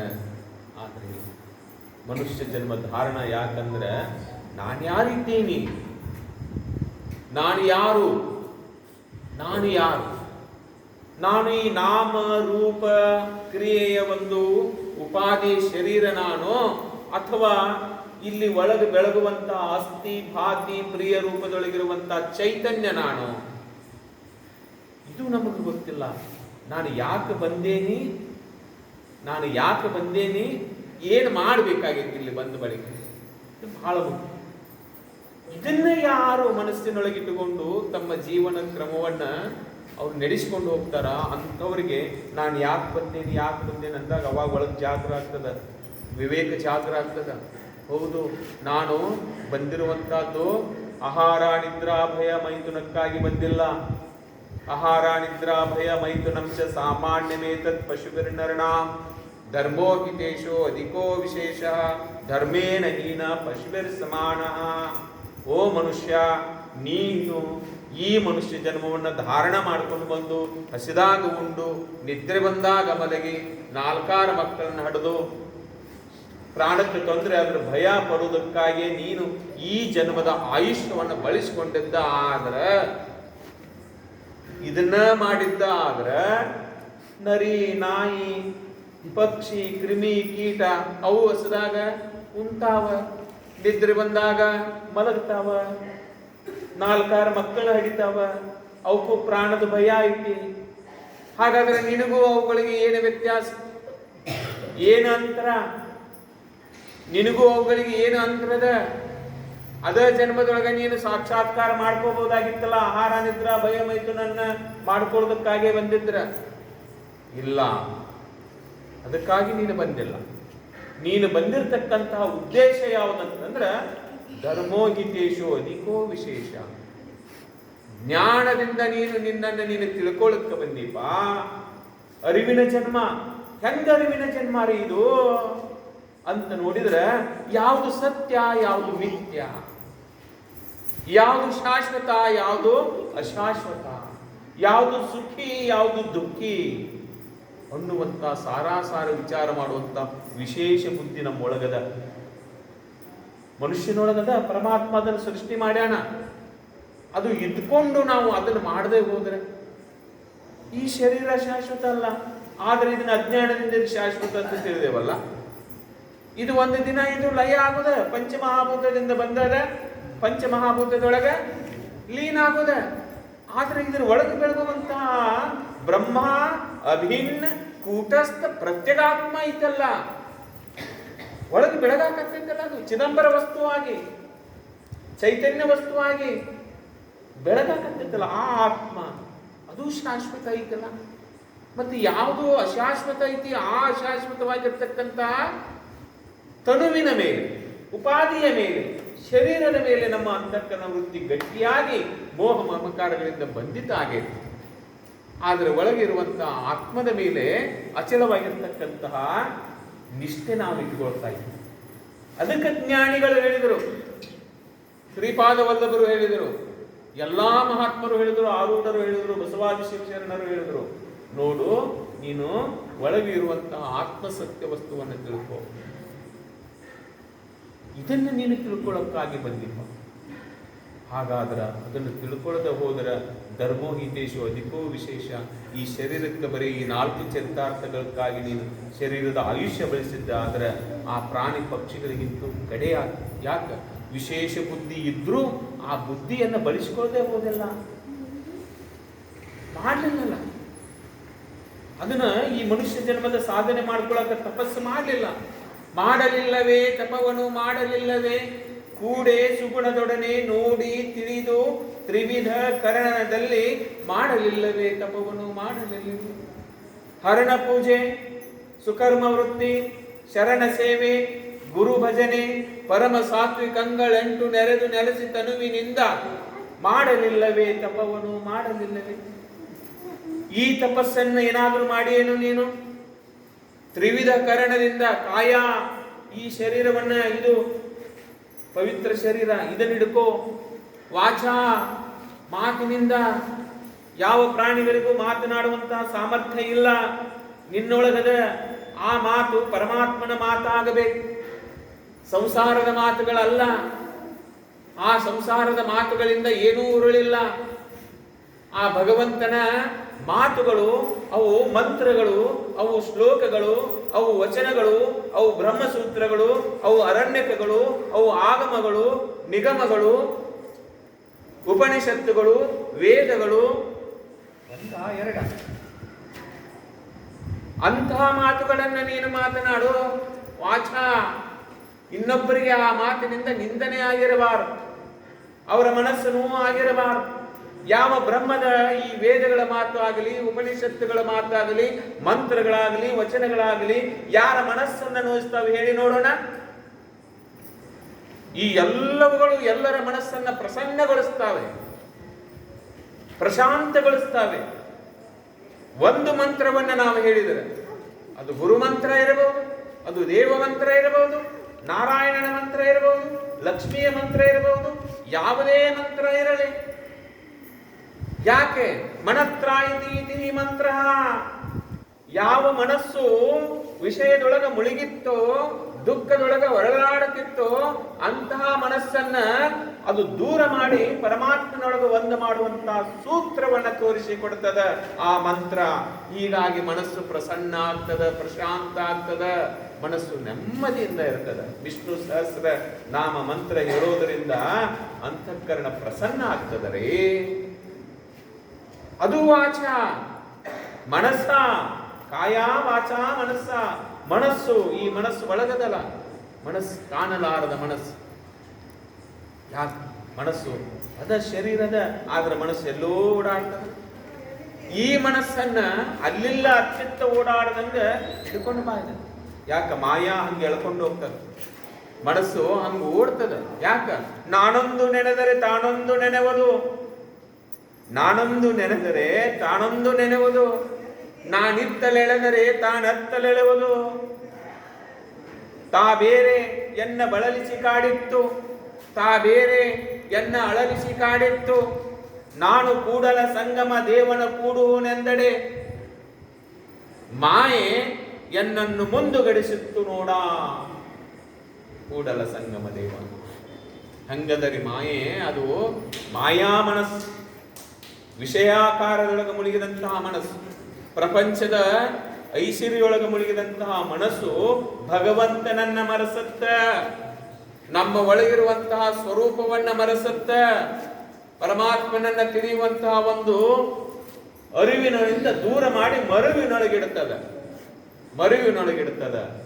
ಯಾಕ? ಮನಸ್ಸಿಗೆ ವಿಷಯದ ಸಂಸ್ಕಾರವನ್ನು ಕೊಟ್ಟೇವೆ ವಿನಃ ಗುರುವಿನ ಸಂಸ್ಕಾರವನ್ನು, ಅರಿವಿನ ಸಂಸ್ಕಾರವನ್ನು, ಭಗವಂತನ ಸಂಸ್ಕಾರವನ್ನು ಇದಕ್ಕೆ ಕೊಟ್ಟಿಲ್ಲ. ಇದಕ್ಕಾಗಿ ಈ ಮನಸ್ಸಿಗೆ ಸಂಸ್ಕಾರ ಕೊಡಬೇಕಾಗಿದೆ. ಹಾಗಾದ್ರೆ ಇದನ್ನು ಮನಸ್ಸಿನ ತಪಸ್ ಮಾಡು. ಅದನ್ನ ಹೆಂಗ ಮಾಡಬೇಕು? ಮನಃಪ್ರಸಾದ ಸೌಮ್ಯತ್ವ ಮೌಢವಾತ್ಮ ವಿನಿಗ್ರಹ ಭಾವ ಸಂಶುದ್ಧಿರಿತ್ಯೇತತ್ ಮಾನಸ ತಪೋ ಉಚ್ಯತೆ. ಕೃಷ್ಣ ಪರಮಾತ್ಮ ಹೇಳ್ತಾನೆ ಅರ್ಜುನನಿಗೆ, ಅರ್ಜುನ, ಆ ತಪಸ್ಸು ಈ ತಪಸ್ಸು ಮಾಡಬೇಡ, ಮನಸ್ಸಿನ ತಪಸ್ಸು ಮಾಡು. ಈ ಮನಸ್ಸಿನ ತಪಸ್ಸು ನೀನು ಮಾಡಿದ್ದೆ ಆದರೆ ನಿನ್ನ ಯಾವ ಮಾಯೆ ನಿನ್ನನ್ನು ಆ ಕಡೆಗೆ ನಾನೊಂದು ನೆನೆದರೆ ತಾನೊಂದು ನೆನೀತಿತ್ತಲ್ಲ. ನಾನು ಪರಮಾತ್ಮನನ್ನ ನೆಡಿಬೇಕಂದ್ರೆ ಮಗ ಹಂಗಾದ ಹಿಂಗಾದ, ಮಗಳು ಬಾಳೆ ಹಿಂಗಾತು ಹಂಗಾತು, ಬಡತನ ಬಂತು, ಅದು ಆತು ಇದು ಆತು ಅಂತೇಳಿ ಸಂಸಾರದ ನೆನೆಸ್ತಲ್ಲ, ಆ ಮನಸ್ಸನ್ನು ಬಿಡಿಸ್ತದೆ. ಸಂಸಾರದ ನೆನಪಿನಿಂದ ಮನಸ್ಸನ್ನು ದೂರ ಮಾಡಿ ಅಂತರಂಗದೊಳಗಿರುವಂತಹ ದೈವತ್ವದ ನೆನಪಿನೊಳಗಿರ್ತದಪ್ಪ. ಯಾವುದರಿಂದ? ಮನಸ್ಸಿನ ತಪಸ್ಸಿನಿಂದ. ಮನಃಪ್ರಸಾದ ಸೌಮ್ಯತ್ವ ಅದು ಆಗಬೇಕು. ಮನಸ್ಸಿಗೆ ಅದು ಪ್ರಸನ್ನ ಆಗಬೇಕು ಮನಸ್ಸು. ಎಲ್ಲಿ? ಇಲ್ಲಿ ಬಂದಾಗ ಆಗ್ತದಲ್ಲ. ನೋಡ್ರಿ, ಇದು ಏನಿದು? ಇದು ದೇವಲೋಕ. ಇದು ಮನಸ್ಸನ್ನು ಪ್ರಸನ್ನ ಮಾಡುವಂತಹ ಒಂದು ಪರಮಧಾಮ, ದೈವತ್ವದ ಒಂದು ಸ್ಥಾನ. ಇದೆಲ್ಲ ಅದರ ರೂವಾರಿಗಳು, ಸೂತ್ರಧಾರ ಗುರುಗಳು ಎಲ್ಲ ಕರ್ಕೊಂಡು ಬಂದು ನಮ್ಮ ಮನಸ್ಸನ್ನು ಪ್ರಸನ್ನ ಆದಂತಹ ಮನಸ್ಸು ಪ್ರಸಾದ. ಶ್ರೀಮನ್ನಾರಾಯಣನ ಸತ್ಯನಾರಾಯಣನ ಪ್ರಸಾದ ಇದ್ದಂಗ. ಯಾಕೆ? ಸತ್ಯವಸ್ತುವನ್ನ ಅನುಸಂಧಾನ ಮಾಡಿದ್ರು. ಸತ್ಯವಸ್ತುವನ್ನು ಅನುಸಂಧಾನ ಮಾಡಿದಂತಹದ್ದು ಅದು ಪದಾರ್ಥ ಪ್ರಸಾದವಾಗಿ ಪರಿವರ್ತನೆ ಆಗ್ತದೆ. ಹಾಗ ಯಾವ ಮನಸ್ಸು ಅಂತರಂಗದೊಳಗಿರುವಂತಹ ಪರಮಾತ್ಮನನ್ನ ಅನುಸಂಧಾನ ಮಾಡೋದೋ, ಅವನ ಭಜನೆಯನ್ನ ಮಾಡೋದೋ, ಅವನ ನಾಮಸ್ಮರಣೆಯನ್ನ ಮಾಡೋದೋ, ಆ ಮನಸ್ಸು ಅವಾಗ ಏನಾಗ್ತದಂದ್ರೆ ಪ್ರಸಾದಮಯವಾಗಿ ಪ್ರಸನ್ನವಾಗಿ ಇರ್ತದೆ. ಅಂತ ಪ್ರಸನ್ನವಾಗಿರ್ತಕ್ಕಂಥ ಮನಸ್ಸು ಸೌಮ್ಯತ್ವ. ನೋಡಿ, ಆ ಮನಸ್ಸು ಏನಾಗ್ತದ? ಸೌಮ್ಯ ಆಗ್ತದ, ಶಾಂತ ಆಗ್ತದ. ಜೀವನದೊಳಗೆ ಏನು ಏರುಪೇರುಗಳು ಬಂದರೆ, ಸುಖ ದುಃಖಾದಿಗಳು ಬಂದರೆ, ಶರೀರಕ್ಕೆ ಯಾವುದೇ ತರ ಬಾಧೆಗಳಾದರೆ, ಯಾರು ಹೊಗಳಿದರೆ, ಯಾರು ತೆಗಳಿದರೆ, ಯಾರು ಏನು ಅಂದರೇ, ಸೌಮ್ಯ ಭಾವ, ಶಾಂತ ಶಾಂತ ಶಾಂತ ಒಳಗೆ ಮೂಡ್ತದದು. ಸಾಧನೆಯಿಂದ ಮೂಡ್ತದ. ಯಾವಾಗ ಆ ಮನಸ್ಸು ಸೌಮ್ಯ ಸೌಮ್ಯ ಸೌಮ್ಯ ಆಗ್ತಾ ಆಗ್ತಾ ಹೋಗ್ತದೋ ಅವಾಗ ಮೌನವಾತ್ಮ ವಿನಿಗ್ರಹ. ಅದೇ ಮನಸ್ಸು ಮೌನ ಆಗ್ತದ, ಮಿಸಿಗಾಡುವುದು ನಿಲ್ಲಿಸ್ತದ, ನಿಶ್ಚಲ ಆಗ್ತದ. ಹೆಂಗೆ ನಿದ್ರೆಯೊಳಗೆ ಮನಸ್ಸು ನಿಶ್ಚಲ ಆಗಿಲ್ಲ, ನಿದ್ರೆಯೊಳಗೆ ಹೆಂಗಿರ್ತದ ಮನಸ್ಸು? ನಮ್ಮ ಮೌನವಾತ್ಮ. ಅದನ್ನು ಎಚ್ಚರದೊಳಗ ಜ್ಞಾನಿಗಳು, ಇವರೆಲ್ಲ ಜ್ಞಾನಿಗಳು ಎಚ್ಚರದೊಳಗ ಮೌನ ಆದರೂ ಅವರ ಮೌನವನ್ನು ಮಹಾಮೌನ ಅಂತ ಕರೆದರು. ಆ ಮೌನದ ಸ್ಥಿತಿಗೆ ಹೋಗಿ ಯಾವ ಬಾಧೆನೂ ಇಲ್ಲ, ಏನೂ ಇಲ್ಲ. ಹೊರಗೆ ಏನೆಲ್ಲ ಆದರೂ, ಶರೀರದ ಏನೆಲ್ಲ ಆದರೂ ಹುತ್ತು ಬೆಳೆದು ಏನೆಲ್ಲ ಹಾವು ಸರ್ಪ ಚೋಳುಗಳೆಲ್ಲ ಒಳಗೆ ಆಡಾಡಿದರು, ತಾನು ಮಾತ್ರ ರಾಮನಾಮ ಸ್ಮರಣೆಯೊಳಗೆ. ಯಾಕೆ? ಹಂಗ ಸ್ಥಿತಿ, ಚಿದಂಬರ ಸ್ಥಿತಿಯನ್ನು ಮುಟ್ಟದ. ಆತ್ಮದೊಳಗೆ ಒಂದಾಗಿದೆ, ಒಡಗೂಡಿದೆ. ನಮ್ದು ನಿದ್ರೆಯೊಳಗೆ ಹೆಂಗ ಮನಸ್ಸು ಒಂದಾಗಿರ್ತದ, ಇದು ಕಾರಣ ಶರೀರದು ನಿದ್ರೆ. ಮತ್ತೆ ಯಾಕೆ ವೃತ್ತಿ ನಿವೃತ್ತಿ ಆಗಿರುವುದಿಲ್ಲಲ್ಲೇ. ಮತ್ತೆ ಜಾಗ್ರ ಆದ ತಕ್ಷಣ ನಮ್ಮ ಮನಸ್ಸು ಸಂಸಾರದ ನೆನವುಗಳನ್ನು ಮಾಡ್ತದೆ. ಆದರೆ ಜ್ಞಾನಿಯ ಮನಸ್ಸು ಮೌನವಾತ್ಮವಾಗಿ ಬ್ರಹ್ಮತ್ವದೊಳಗದು ಒಂದಾಗಿರ್ತದೆ, ಬ್ರಹ್ಮ ವಸ್ತುವಿನೊಳಗೆ ಒಂದಾಗಿರ್ತದೆ. ಅಂತ ಮೌನವಾದಂತಹ ಮನಸ್ಸು ಆತ್ಮದೊಳಗೆ ವಿನಿಗ್ರಹ ನಿಗ್ರಹ ಒಂದಾಗಿ ಬಿಡ್ತದೆ. ಬೈತಾಡ್ದು ಆ ಕಡೆ ಇನ್ನು ಮುಗುತ್ತದೆ. ಭಗವಂತನೇ ನನಗೆ ಶಾಶ್ವತ ವಸ್ತು. ಎಷ್ಟು ಮಂದಿ ನಾವು ಉದಾಹರಣೆ ತಗೋಬಹುದು ಹೇಳಿ? ಮೀರಾ, ಕೃಷ್ಣ ಪರಮಾತ್ಮನೇ ನನ್ನ ಪರಮಾತ್ಮ. ಹೌದು, ಕೃಷ್ಣ ಪರಮಾತ್ಮ. ರಾಮಕೃಷ್ಣ ಪರಮಹಂಸರು, ದೇವಿ ಆ ಕಾಳಿಕಾ ಮಾತನೇ ನನ್ನ. ಯಾಕೆ? ಅದು ಆತ್ಮದೊಳಗೆ ವಿನಿಗ್ರಹ ಬಂದಾಗ ಕೂಡ್ಕೊಂಡು ಬಿಟ್ಟದೆ, ಬೆರೆತು ಬಿಟ್ಟದ. ಹಾಲಿನೊಳಗ ಸಕ್ಕರೆ ಹೆಂಗದು ಕರಿಗಿ ಒಂದಾಗಿರ್ತದೋ ಹಂಗ ಜ್ಞಾನಿಗಳ ಮನಸ್ಸು ಭಗವಂತನೊಳಗೆ ಬೆರಿಕೆ ಆಗಿ ಹೋಗಿರ್ತದೆ. ಬೇರ್ಪಡಿಸರೆ ನೋಡೋಣ. ಹಾಲಿನೊಳಗೆ ಕರಗಿದಂತಹ ಸಕ್ಕರೆಯನ್ನ ಮರಳಿ ಬೇರ್ಪಡಿಸಲಿ ಸಾಧ್ಯತೆ ಏನು ಇಲ್ಲ. ಯಾಕೆ? ಅದು ಒಂದಾಗಿದೆ. ಆ ಸ್ಥಿತಿಯನ್ನು ಮುಟ್ಟದೆ. ಸಾಗರವ ಮುಟ್ಟಿದ ನದಿಯೆಲ್ಲ ಸಾಗರದಂತಪ್ಪುವಯ್ಯ, ಜ್ಯೋತಿಯ ಮುಟ್ಟಿದ ಬತ್ತಿಯೆಲ್ಲ ಜ್ಯೋತಿಯಂತಪ್ಪುವಯ್ಯ, ಪ್ರಸಾದವ ಮುಟ್ಟಿದ ಪದಾರ್ಥವೆಲ್ಲ ಪ್ರಸಾದದಂತಪ್ಪುವಯ್ಯ, ಲಿಂಗವ ಮುಟ್ಟಿದ ಅಂಗವೆಲ್ಲ ಲಿಂಗದಂತಪ್ಪುವಯ್ಯ. ಸಕಲೇಶ್ವರ ದೇವಾ, ನಿಮ್ಮನ್ನು ಮುಟ್ಟಿದವರೆಲ್ಲ ನಿಮ್ಮಂತೆ ಅಪ್ಪೋರಯ್ಯ. ನಿನ್ನ ಮುಟ್ಟಿಬಿಟ್ಟಾರವರು ಹೊಳ್ಳಿ ಮತ್ತೆ ಇಲ್ಲಿ ಹಿಂಬರಿಕಿಲ್ಲ. ಮಲಪ್ರಭಾ, ಘಟಪ್ರಭಾ, ಕೃಷ್ಣ, ಕಾವೇರಿ, ಗೋದಾವರಿ, ನರ್ಮದೆ ಸಾವಿರಾರು ಕಿಲೋಮೀಟರ್ ಹರಿದು ಹೋಗಿ ಎಲ್ಲಿ ಹೋದು? ಸಾಗರದೊಳಗೆ, ಸಮುದ್ರದೊಳಗೆ ಹೋಗಿ ಒಂದಾದು. ಸಾಗರ ಸಮುದ್ರದೊಳಗೆ ಹೋಗಿ ಒಂದಾದ ಬಳಿಕ ಆ ಬೊಗಸಿ ನೀರು ಹಿಡಿದು ಇದು ಕೃಷ್ಣಾ ನದಿ ನೀರು, ಇದು ಘಟಪ್ರಭಾ ನದಿ ನೀರು, ಇದು ಮಲಪ್ರಭಾ ನದಿ ನೀರು ಅಂತ ಹೇಳಲಿಕ್ಕೆ ಆಗ್ತದೆ? ಇಲ್ಲ. ಯಾಕ? ಅಖಂಡತ್ವದೊಳಗೆ, ಆ ಅನಂತತೆಯೊಳಗ, ಆ ಬೃಹನ್ನತೆಯೊಳಗ, ಆ ವಿಶಾಲತೆಯೊಳಗ ಒಂದಾಗಿಲ್ಲ. ಅಲ್ಲಿ ಹೊಳ್ಳೆ ಮೊದಲಿನ ಸ್ಥಿತಿ ಹುಡುಕಾಕ್ ಬರೋದಿಲ್ಲ, ಮುಗೀತಲ್ಲಿಗೆ. ಹಂಗ ಜ್ಞಾನಿಗಳು, ಹಂಗ ಮಹಾತ್ಮರು ಆ ಸ್ಥಿತಿಯನ್ನು ಮುಟ್ಟಿದ ಬಳಿಕ ಅವರನ್ನ ಮತ್ತೆ ಹೊಳ್ಳಿ ಏನಂತ ಅದನ್ನ ಮೊದಲಿನ ಪೂರ್ವಾಶ್ರಮವನ್ನ ನೆನಪು ಮಾಡಕ್ಕಾಗ್ತದೆ? ಪೂರ್ವಾಶ್ರಮವನ್ನ ನೆನಪು ಮಾಡ್ಲಿಕ್ಕಾಗ್ತದೆ? ಇಲ್ಲ. ಅವರು ಆರೂಢರಾಗ್ಯಾರ. ಅವ್ರನ್ನ ಮತ್ತೆ ಸಿದ್ದಪ್ಪ ಅಂತ ಕರೆಯಕ್ಕಾಗ್ತದೆ? ರಾಮಕೃಷ್ಣ ಪರಮಹಂಸರವರು ಗದಾಧರ ಅಂತ ಹೊಳ್ಳಿ ಕರೆಯಕ್ಕೆ ಬರೋದಿಲ್ಲ. ಪೂರ್ವಾಶ್ರಮ ಇಲ್ಲಲ್ಲೇ ಹೋಯ್ತು, ಅದು ಅನಂತತೆಯೊಳಗೆ ಒಂದಾಯಿತು. ಆಗ ಜ್ಯೋತಿಯ ಮುಟ್ಟಿದ ಬತ್ತಿಯೆಲ್ಲ ಜ್ಯೋತಿಯಂತಪ್ಪುವಯ್ಯ. ಅದು ಸ್ಪರ್ಶ ಹತ್ತಿ ಪೂರ್ವದೊಳಗೆ ಹತ್ತಿ ಇತ್ತದು. ಯಾವುದರ ಇರಲಿ ಹತ್ತಿ, ಬೀಟಿ ಹತ್ತಿರ ಇರಲಿ, ವರಲಕ್ಷ್ಮಿ ಹತ್ತಿರ ಇರಲಿ, ಯಾವುದರ ಯಾವ್ಯಾವ ಅದಾವ, ಯಾವ ಹತ್ತಿದ್ರೇನು ಬತ್ತಿಯಾಗಿ ಹೊಸೆದು ತೈಲದ ಜೊತೆಗೆ ಮಿಂದು ಜ್ಯೋತಿಯನ್ನ, ದೀಪವನ್ನು ಸ್ಪರ್ಶ ಆದ ಬಳಿಕ ಅಲ್ಲಿ ದೀಪ ಆಗಿನ ಕಾಣ್ತದದು. ದೀಪ ದೀಪ ದೀಪ ನಂದಾದೀಪ. ಯಾವ ದೀಪ ಅದು? ನಂದಾದೀಪ. ಆರಲಾರದ ದೀಪ, ಆರಲಾರದಂತಹ ದೀಪ. ಅಂತಹ ದೀಪವನ್ನ ಅಲ್ಲಿ ಮತ್ತೆ ಮರಳಿ ಹತ್ತಿ ರೂಪದೊಳಗೆ ನೋಡ್ತೀನಿ ಅಂದ್ರೆ ಆಗ್ತದೆ ಏನು? ಜ್ಯೋತಿ ಬೆಳಗುತ್ತದೆ, ವಿಮಲ ಪರಂ ಜ್ಯೋತಿ ಬೆಳಗುತ್ತದೆ. ಮಾತು ಮನಗಳಿಂದ ಅರ್ಥಪ್ತ ಇರುವಂತ ಪರಂ ಜ್ಯೋತಿ, ಅದು ವಿಮಲ ಪರಂ ಜ್ಯೋತಿ. ಅದು ಹಳ್ಳಿ, ಅದರದ ಹತ್ತಿ ಬತ್ತಿ ತೈಲ ಪಣತಿ ಏನೂ ಇಲ್ಲ. ಬೆಳಕ ಬೆಳಕ ಬೆಳಕ ಬೆಳಕ ಮಹಾ ಬೆಳಕ. ಆ ಸ್ಥಿತಿ. ಪ್ರಸಾದವು ಮುಟ್ಟಿದ ಪದಾರ್ಥವೆಲ್ಲ ಏನೇನು ಈ ಪ್ರಸಾದ, ಅದು ಬ್ಯಾಳಿ, ಬೆಲ್ಲ, ಅಕ್ಕಿ, ಏನು ಹಿಟ್ಟು, ಏನು ಅದೆಲ್ಲವೂ ಶ್ರೀಮನ್ ಸತ್ಯನಾರಾಯಣ ಪ್ರಸಾದ ಆದ ಬಳಿಕ ಅದೇನದು ಪ್ರಸಾದ. ಬ್ಯಾಳಿ ತಿಂದು ಬಂದೆ, ಬೆಲ್ಲ ತಿಂದು ಬಂದೆ, ಅಕ್ಕಿ ತಿಂದು ಬಂದೆ ಅಂತ ಹೇಳ್ತಾರೆ. ಪ್ರಸಾದ ಸತ್ಯನಾರಾಯಣ ಪ್ರಸಾದ ಸ್ಥಿತಿ ನೋಡಿ.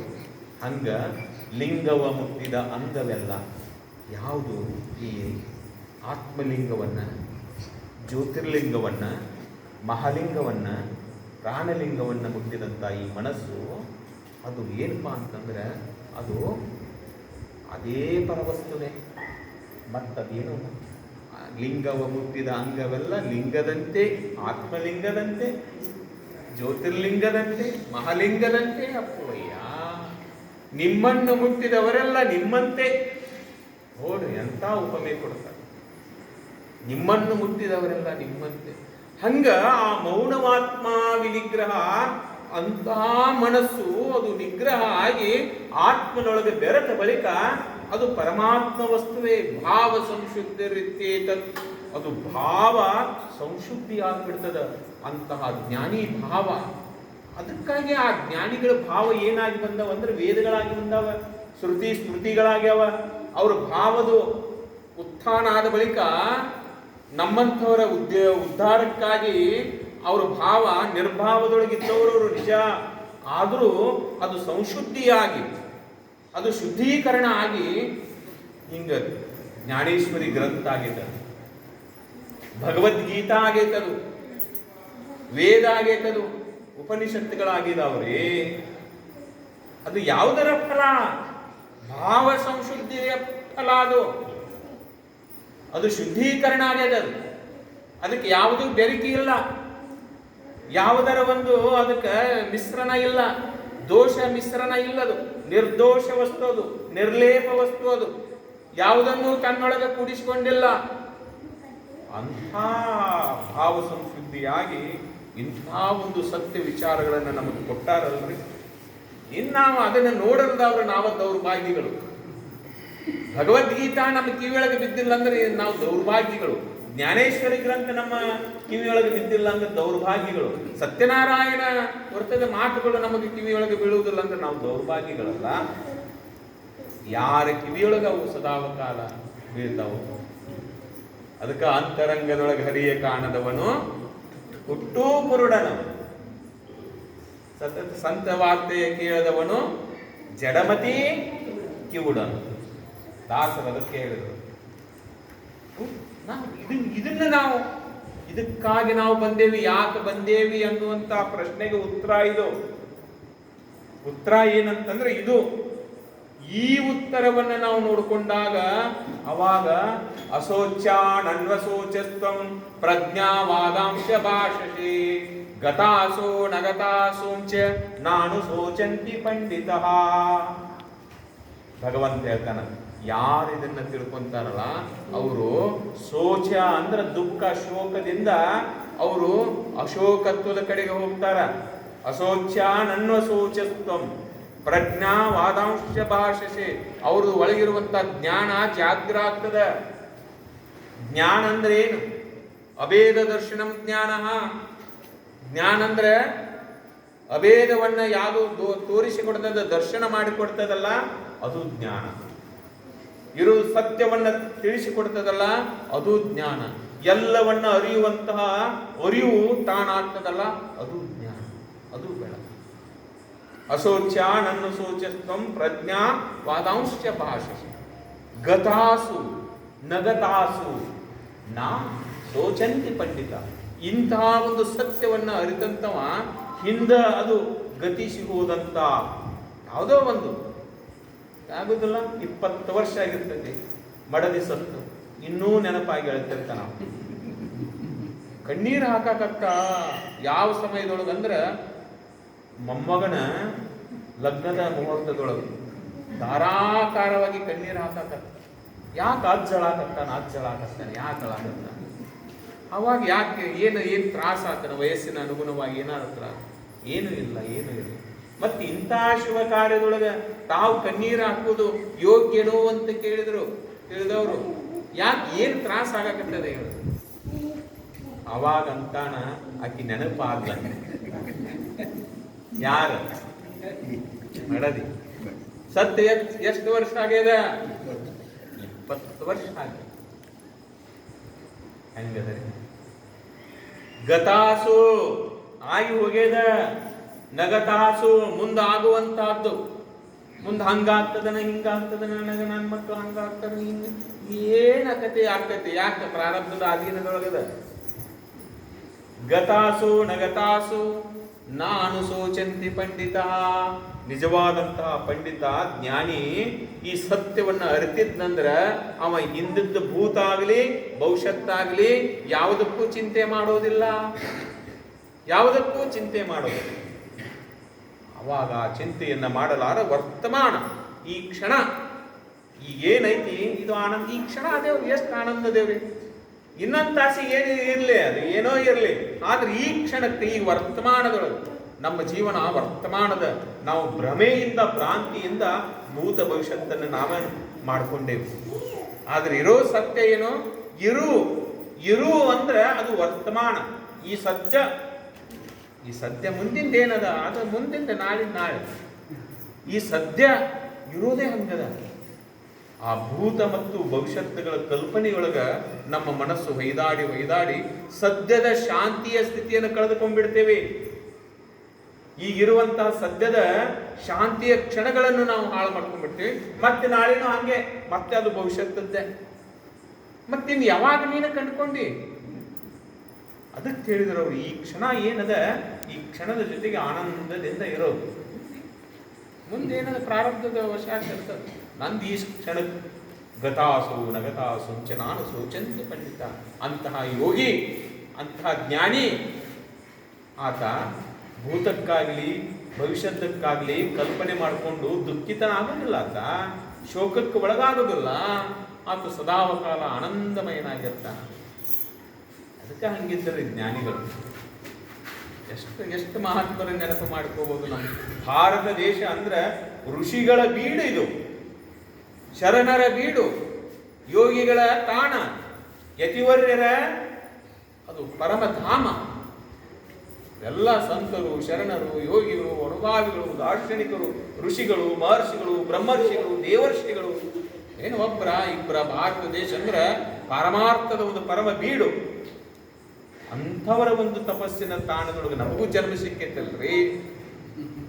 ನಾವು ಎಂತ ಭಾಗ್ಯವಂತರದೇವಿ, ಹೌದಿಲ್ಲ?